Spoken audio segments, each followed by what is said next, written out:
శేఖరరావు ఏమన్నాడయ్యా? గొర్రెలు, బర్రెలు, చేపలు, పందులు మీరు పెంచుకోండి, పేదవాళ్ళ పిల్లలు గొల్లోళ్ళు గొర్రెలు పెంచుకోవాలి, మాదిగోళ్ళు చెప్పులు కుట్టుకోవాలి, ఎరకలోళ్ళు పందులు పెంచుకోవాలి, మా ముదిరాజు సోదరులు చేపలు పట్టుకోవాలి అని మిమ్మల్ని అందరినీ అక్కడ పొమ్మన్నాడు.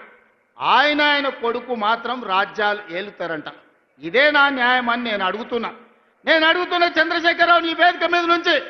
పేదోళ్ళ బిడ్డలు వాళ్ళ తాతలు ముత్తాతలు తరతరాలుగా గొర్రెలు, బర్రెలు, చేపలు, పందులను పెంచుకొని బతికి ఆత్మ బలిదానం చేసుకొని వందలాది మంది ప్రాణాలు ఇచ్చి తెలంగాణ రాష్ట్రం తెచ్చుకున్నది. డాక్టర్లు, లాయర్లు, ఇంజనీర్లు, ఐఏఎస్లు, ఐపీఎస్లై రాజ్యం ఏలాలనా లేకపోతే గొర్రెలు, బర్రెలు పెంచుకోవాలనా ఒక్కసారి ఆలోచన చేయండి.